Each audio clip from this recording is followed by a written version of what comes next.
Well, hello, everybody. Susan Marco with Trance Talks. Um, Trance Talks, conversations with practitioners across many different alternative modalities and disciplines.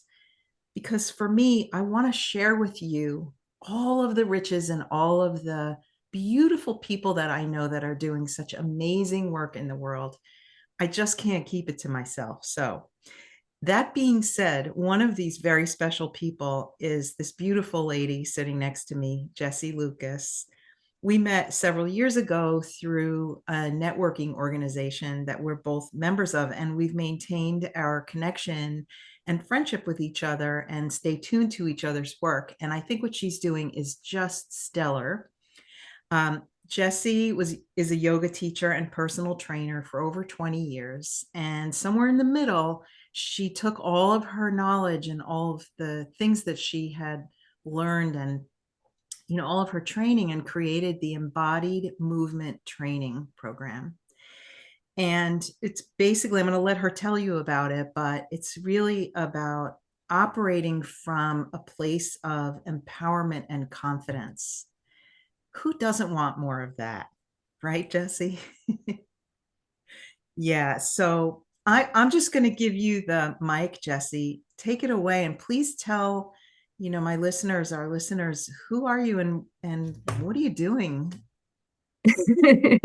What am I doing? That's a very good question these days. Thank you so much, Susan. I have appreciated our connection all of these years, and thank you for setting a space for this. I think it's conversations like this that really are so nourishing and eye-opening to different ways that not only can we care for ourselves, but help to care for each other.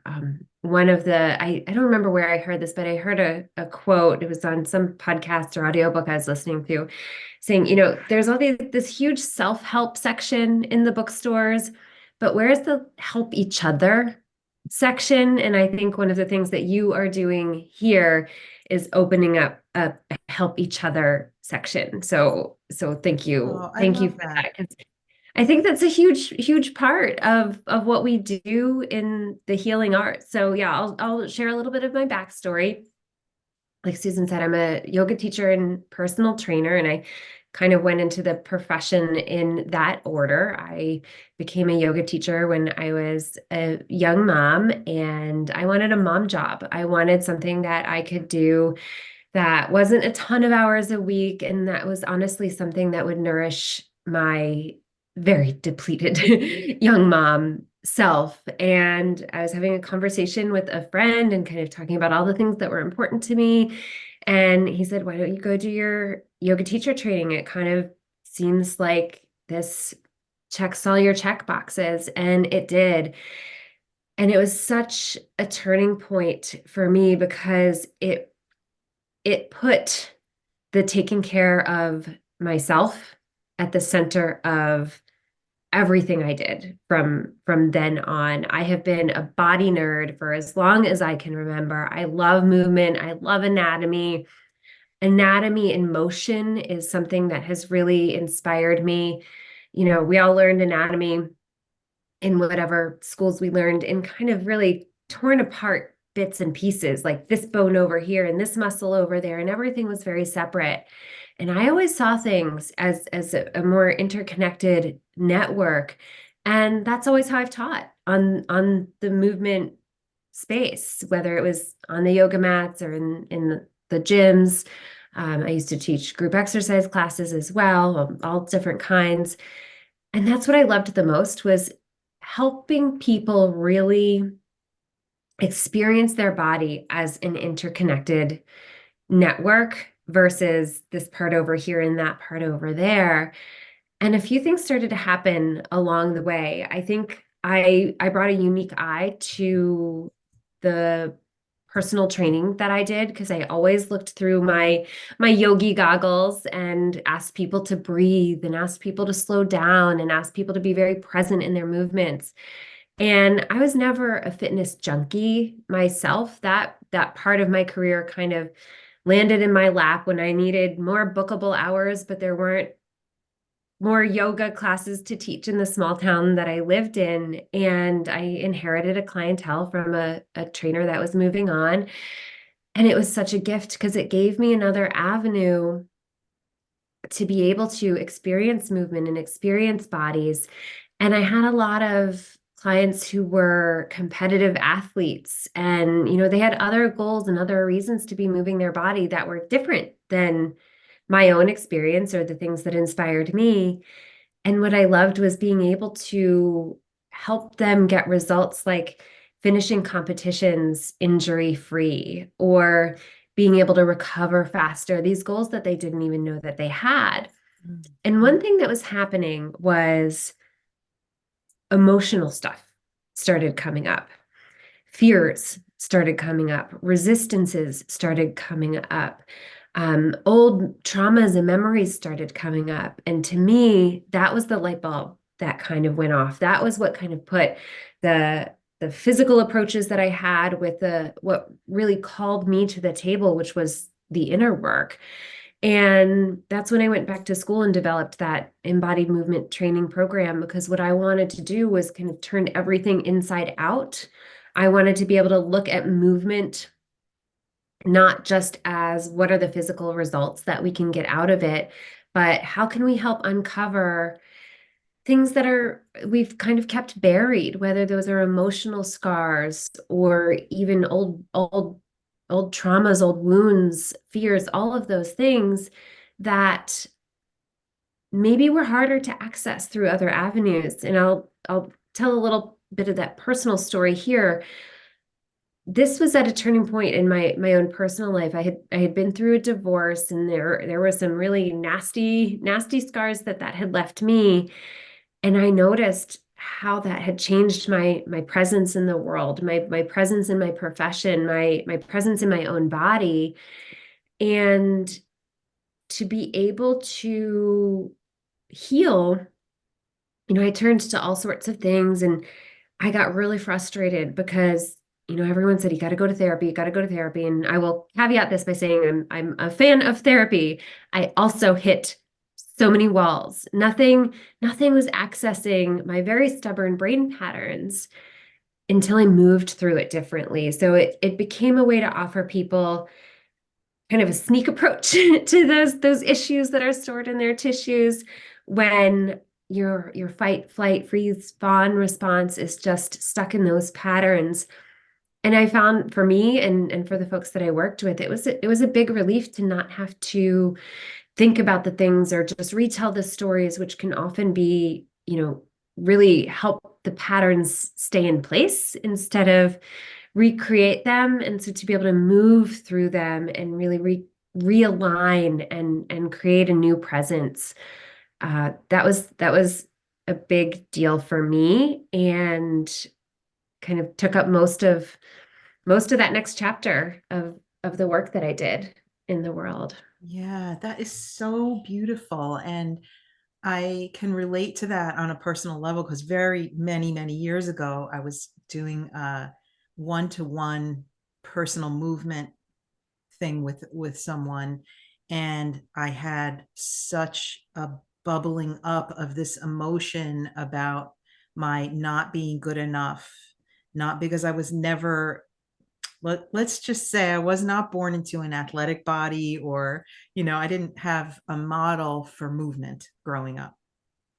And so it was big and huge release of, I'm getting a chill even thinking about it. Like, it was such a huge release for me of something that I could never have, I don't believe that I ever would have gotten to that in a psychotherapeutic approach. So the somatic part of what you do is so powerful.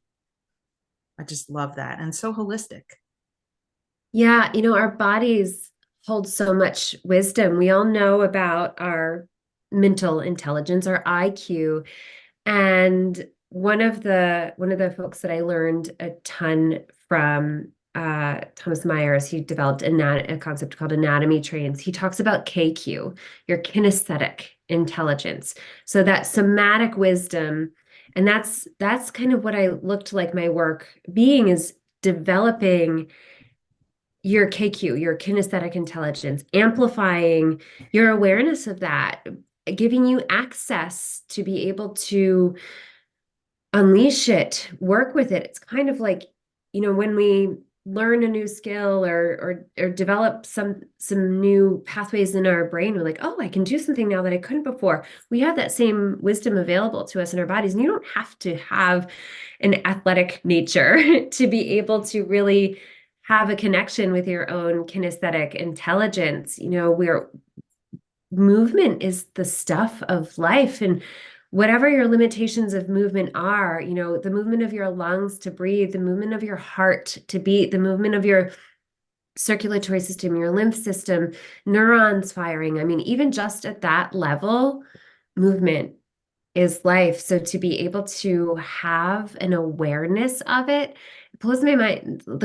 Some folks, when I really started digging into this, are like, oh, I didn't even know you could have consciousness with that realm of movement. And I love how you put it, that bubbling up, even that's a movement, that's a somatic feeling there. There's so much of our own self-awareness available to us when we open up that body awareness. Really, to put it simply, in a more simple term, it's just body awareness. Yeah, I love that. So, I know that, we all want to help everyone, right? But who would you say is an ideal person for you to work with, or who, like, is there an answer to that question for you? Yeah, I mean, so right now, as we are recording this, I mean, I'm personally taking a bit of a sabbatical from my one-on-one work with people. Mhm. That may come back. I'll I'll frame my answer like this. So this sabbatical came at a time when a pretty serious tragedy hit my family about a year and a half, going on 2 years ago. And I had to really put my practice into practice. And a lot of what I have taught, and this is a little maybe ping on the who is best suited for this work.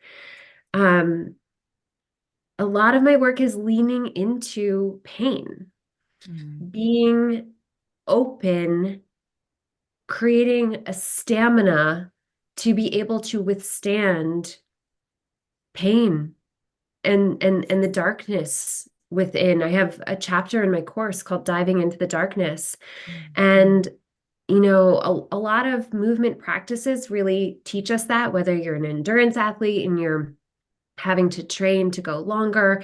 In yoga, I remember my yoga teacher training, there was a particular couple days where the focus was holding poses for a long time and really watching how your muscles reacted, how your breath reacted.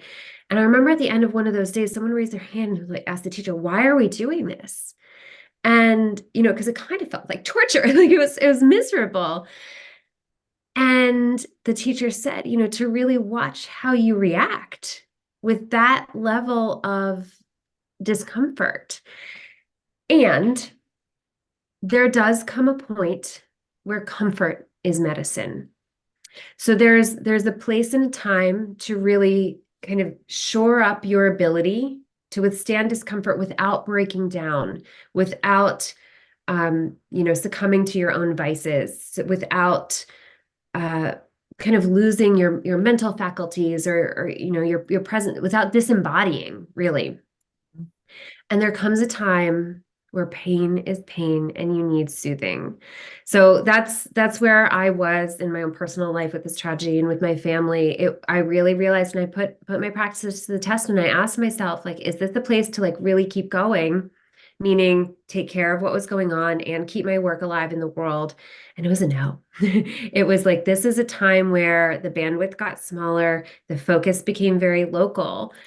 And so that's another kind of quality I think that I look for when I'm working with people, is that ability to be able to be present and honest with yourself and be discerning, that the one of the concepts that I work with in this embodied movement work is that level of discernment to realize, like, is a pain signal alarming and this is something we need to attend to, or is the pain signal kind of like a false alarm saying, these are echoes of an old pain, and takes a different kind of tending, a tending that doesn't mean backing away. So that's a quality is, I do think anybody can up their KQ, up their kinesthetic intelligence. I do think anybody can gain access to their own body awareness. My hope is that we create a world that this is taught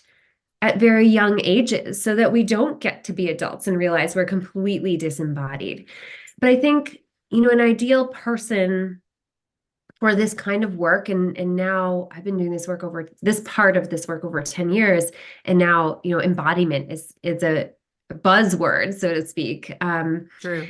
There's other ways to access this work for sure, besides the work that I do. But I think, a willingness to kind of open up the spectrum of how we sense ourselves, a little bit of braveness combined with a little bit of tenderness.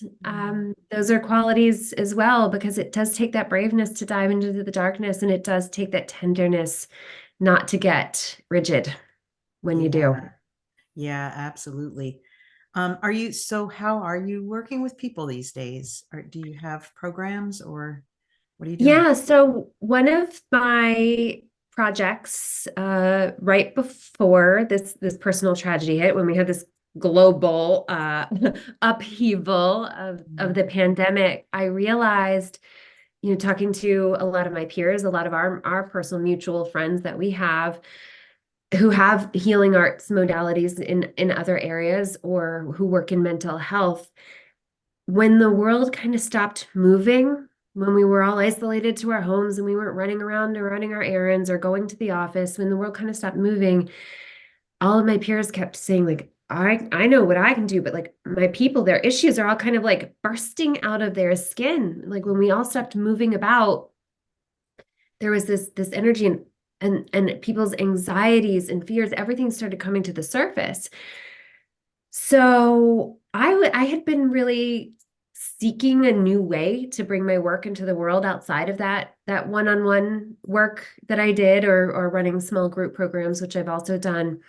And I created a course for other healing arts practitioners and professionals to teach that embodiment aspect, teach kind of the fundamentals of how somatics and movement can affect mental health, can affect your energy, can affect all these different ways, so that other wellness professionals could have that foundation without, say, going to a yoga teacher training or some other sort of movement professional training, just to kind of fill in that gap. So that's where the Embodied Movement Training program came to be.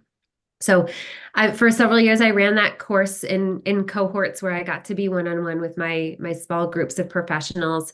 There is a DIY course available. It's on my link tree, which I know will be in the show notes.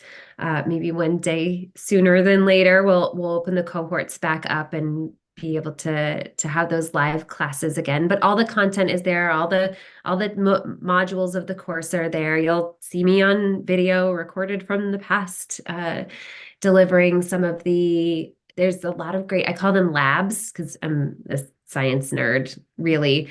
And so there's some movement labs in there. So it really is, it's an academic course as well as an experiential course. So even though we're not going through it live together, it is designed to still be very experiential. So that Embodied Movement Training course is still available.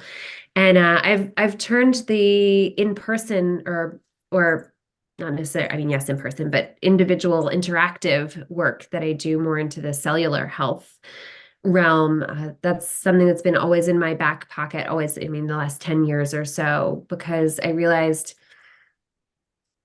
whether it's through meditation or movement or whatever other wellness practices we have, we really are only as healthy as our cellular functions. And so to be able to help people kind of on the, I have a nutrition coaching certification as well, and to be able to help people kind of on that level and find ways to really help support their cellular health.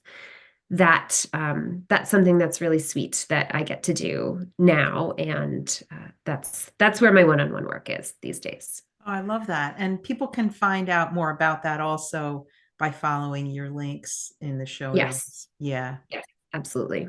So I had another question, which I think you pretty much answered, but I'll ask it anyway in case there is something more you want to say about what would you say is the key to success for your clients, particularly? Mm. The word that popped up immediately, and I don't know if I'm surprised by this answer or not, is presence. Yeah. The word that comes up to me is presence, because on any given day, we do not know what's going to hit us, right? It could be a glorious day. It could be a just stressful day. It could be a mundane and boring day. It could be a day where you get one of those phone calls nobody wants to get, or, whatever. We don't know. And that's the thing, right? Life is movement. It's movement in all of those things. And so I think that the key to success, whether you're looking at your movement patterns, the bubbling up of those emotions, dealing with, whatever issues your cellular functions are giving you, any of the itises, the degeneration that comes with aging, gut health, whatever it is, to be able to be present so that you can have that discernment and really make wise decisions on how you move through that. So I think the key to success is to learn to learn to stay present so you can be discerning with your choices. That is so well said. Thank you so much, Jessie. Um, so yeah, thanks for taking the time to have this chat with me. It's quite insightful, and boy, you covered a lot of ground in a short amount of time. I appreciate you so much. Yeah, So you're welcome. yeah, so why don't you just tell people, I know it's going to be in the show notes, but how would people reach out to you? Yep. So you can reach me by email, hello@jessielucas.com. My name, it's Jessie with an IE.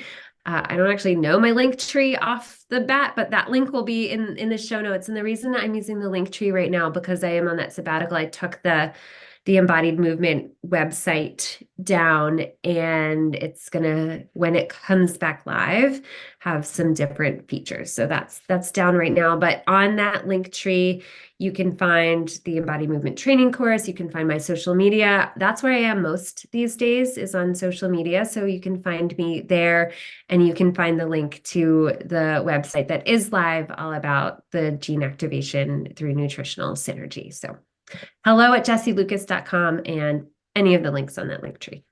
Awesome. Thank you so much, Jessie. You're welcome. Thank you, Susan. Take care.